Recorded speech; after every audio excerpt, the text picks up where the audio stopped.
একটি সমাজ বা রাষ্ট্রে পেশাগতভাবে যারা গুরুত্বপূর্ণ ভূমিকা রাখে তাদের মধ্যে সাংবাদিকতা অন্যতম একটি পেশা। রাষ্ট্রের চতুর্থ স্তম্ভ বলা হয় এই পেশাকে। সম্মানজনক এই পেশায় যখন ধূর্তবাজরা ভর করে, একটি ফেসবুক অ্যাকাউন্ট খুলেই সাংবাদিক সাজে, অপসাংবাদিকতা শুরু করে, তখনই এই পেশায় বদনাম আসে। সাংবাদিকতার নামে কিছু মানুষ এলাকার মধ্যে এমনভাবে ছড়ায় পড়ছে যারা সত্যিকার অর্থে যোগ্যতার দিক দিয়েও সাংবাদিক না, এবং এক ধরনের তারা এইটাকে ব্যবহার করে এক ধরনের চাঁদাবাজি করতেছে এলাকার মধ্যে।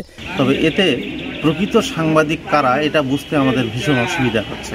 কেউ ছদ্মবেশী সাংবাদিক, কেউ কার্ডধারী, কেউ নামধারী।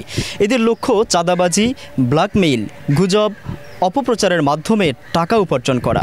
পারিবারিক বা জমি জমা সংক্রান্ত ঝামেলা, ব্যবসায়িক প্রতিষ্ঠান, বালুর পয়েন্ট, ইটভাটা, রাজনৈতিক নেতার তোষামোদি, সবখানে এদের দৌরাত্ম্য। দল বেঁধে বিয়ের অনুষ্ঠানেও চাঁদাবাজি করেন। একজন মানুষ মারা গেছে, সেই শোকাহত পরিবারও ছাড় পায় না এই নামধারী সাংবাদিকদের হাত থেকে। গত কিছুদিন আগে আমার মেয়ে মারা যায়। মারা যাওয়ার পরে কয়েকজন সাংবাদিক আসছিল, এসে কিছু চাঁদার দাবি করে 10,000 টাকা। আমি তাদেরকে 3,000 টাকা দিছি, এটা টাকাটা নেয়নি।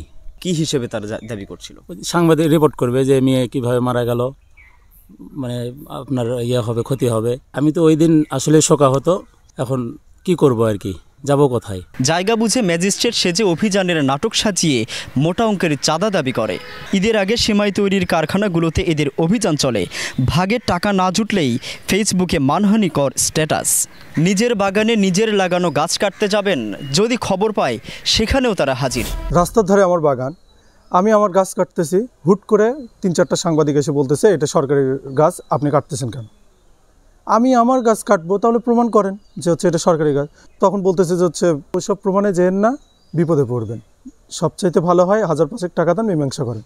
শেষ মুহূর্তে জোরাজোরি করে আমার থেকে 3,000 টাকা নিয়েই গেল, অথচ আমি গাছে বিক্রি করছি 2,000 টাকা। পাড়া মহল্লায় ছোট কোনো অনুষ্ঠানের আয়োজন করতে গেলে সেখানেও এদের উপস্থিতি। অনুষ্ঠান শেষে আয়োজকের হাতে নামের তালিকা ধরিয়ে দেওয়া হয়। ভাগ বাটোয়ারা নিয়ে নিজেদের মধ্যেই দ্বন্দ্বের সৃষ্টি করে। এদের আবার বিভিন্ন প্রেস ক্লাবও রয়েছে। গ্রামে মানুষ যতটা, তার চেয়ে অধিক সাংবাদিক। কিছুদিন আগে তাকে দেখলাম যে পেপার বিক্রি করতেছে, সেও বলে যে আমি সাংবাদিক।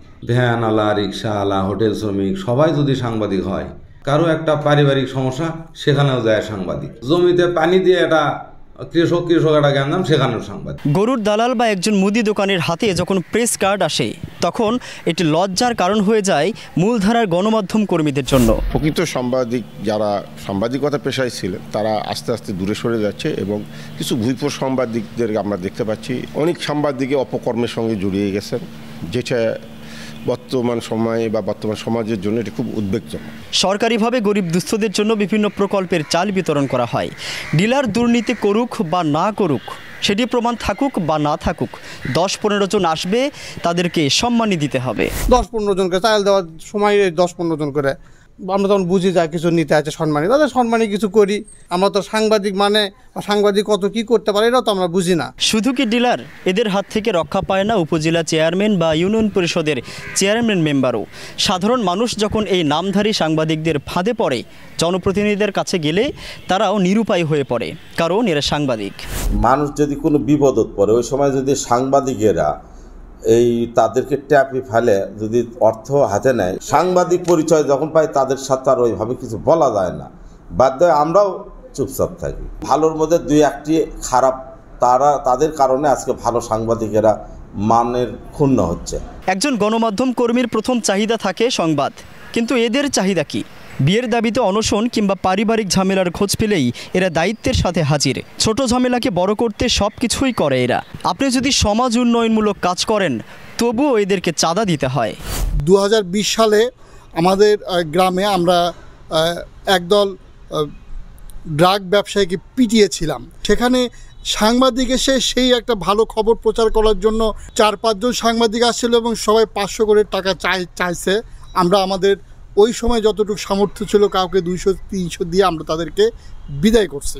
নাম সর্বস্ব পত্রিকার কার্ড কিনে এরা রাতারাতি হয়ে যাচ্ছে সাংবাদিক। নামধারী এই সাংবাদিকরা অনেকেই দামি গাড়িতে চলাফেরা করে, গায়ে পরেন প্রেস লেখা জ্যাকেট। শিক্ষাগত যোগ্যতা আছে কিনা, সাংবাদিকতা করার দক্ষতা আছে কিনা, দেশের জন্য চিন্তা করছেন কিনা, সেটা ভাববে কে?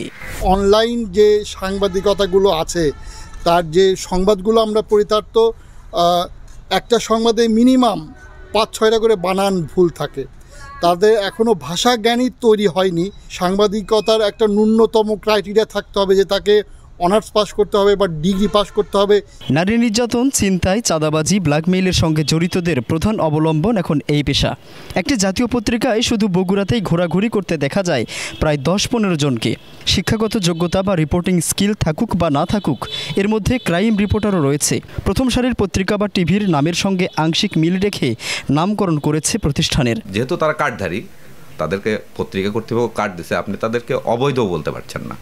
হ্যাঁ, আপনি তাদেরকে বলতে পারেন যে অপসাংবাদিক। এর তো পত্রিকা কর্তৃপক্ষ কোনো বেতন দেয় না, কোনো ভাতা দেয় না, কোনো অর্থ দেয় না, কিচ্ছু দেয় না। তাহলে সে কী করবে? তখন বাধ্য হয়ে তাকে চাঁদাবাজি করতে হচ্ছে, বাধ্য হয়ে তাকে অবৈধ পথে উপার্জন করতে হচ্ছে, কাউকে হুমকি দিতে হচ্ছে, কাউকে জিম্মি করতে হচ্ছে। এতে সম্মানহানি কার হচ্ছে? নিশ্চয়ই মূলধারার সাংবাদিকদের। পত্রিকা কর্তৃপক্ষ কি এই দায় এড়াতে পারে? সরকারিভাবে যারা ডিক্লারেশন দিচ্ছে তারা কি দায় এড়াতে পারে? সরকারিভাবে যে হারে ডিক্লারেশনগুলো দেওয়া হয়েছে এটা পুনর্মূল্যায়ন করা দরকার। এই পত্রিকাগুলো আদৌ চলার মতো সামর্থ্য রাখে কিনা, এদের সেই আর্থিক সামর্থ্য আছে কিনা, আর্থিক সঙ্গতি আছে কিনা, তারা যথাযথভাবে সরকারি যে আপনার ওয়েস বোর্ড, সেই ওয়েস বোর্ডগুলো বাস্তবায়ন করছে কিনা। এ তো গেল বৈধতার কথা। এবার বলি চটকদার সাংবাদিকতা নিয়ে। 2-4 হাজার টাকায় ডোমেইন হোস্টিং কিনে একটি ফেসবুক পেজ খুলেই সম্পাদক, staff reporter, senior reporter, crime reporter, union পর্যায়েও কার্ড বিক্রি শুরু হয় দৌরাত্ম্য। যে কেউ এখন হচ্ছে ফেসবুকে একটা পেজ খুলে উনি হচ্ছে সাংবাদিক বনে যাচ্ছেন, কেউ অনলাইন পোর্টাল যে একটা খুলেই সে কিন্তু সাংবাদিক বনে যাচ্ছেন। এই যে সাংবাদিক বনে যাওয়ার যে একটা হিড়িক পড়ে গেছে, আসলে এই যে একটা হিড়িক থেকে আমাদের কিন্তু সংবাদপত্র জগৎটাকে রক্ষা করতে হবে, গণমাধ্যমটাকে রক্ষা করতে হবে। ফেসবুকে ভিডিও পোস্ট করে প্রচার করে নিউজ টিভি। খুব স্বাভাবিক বিষয়, আজকে যদি কোনো ঘটনা ঘটে আগামীকালের পত্রিকায় সেটা আসবে। কিন্তু আশ্চর্যের বিষয় হলো ইদানিং ঘটনার কিছুক্ষণ পরেই ফেসবুকে দেখা যায় খবরের পেপার কাটিং। একটু খেয়াল করলেই বুঝবেন এটা কোনো পত্রিকা নয়, বরং পত্রিকার মতো পোস্টার করা। আবার যাদের নিউজ থাকে তাদের ট্যাগ দেওয়া হয়, এতে নাকি ওই সাংবাদিকের গুরুত্ব বাড়ে। সাধারণ মানুষকে এভাবে ধোঁকা দিয়ে দিনের পর দিন মহান পেশাকে উলঙ্গ করে যাচ্ছে। গণমাধ্যমে এসব ভাইরাসের কারণে মূলধারার যারা সাংবাদিক তারাও অনেক সময় হেনস্থার শিকার হচ্ছেন। আমরা যে সংগঠন করি, এই সংগঠনের যারা সদস্য, আমরা তো এর বাইরে ব্যবস্থা নিতে পারি না। এমনও অবস্থা আছে যে একটা অপরিচিত লোক সাংবাদিকের কাছে পরিচয় দিলে তার সামনে হয়তো ওই রকম একটা চেহারার মানুষ ভেসে ওঠে। এটা আমাদের কাছে কষ্টকর। যারা পত্রিকা মালিক এবং সরকারের যারা সংশ্লিষ্ট কর্তৃপক্ষ আছে, তথ্য মন্ত্রণালয় থেকে শুরু করে, তাদের উদ্যোগ নেওয়া দরকার যে আমি একটা পত্রিকার কয়জনকে নিয়োগ দিলাম বা কার্ড দিলাম, এই কার্ড নিয়ে তারা কি করছে। যার যখন ইচ্ছে একটি বুম মাইক্রোফোন কিনে, মোবাইল বা ক্যামেরা কিনেই বনে যাচ্ছেন নামজাদা জাদরেল সাংবাদিক হিসেবে। সাংবাদিকের সোর্স সাংবাদিক, পুলিশের সোর্স সাংবাদিক।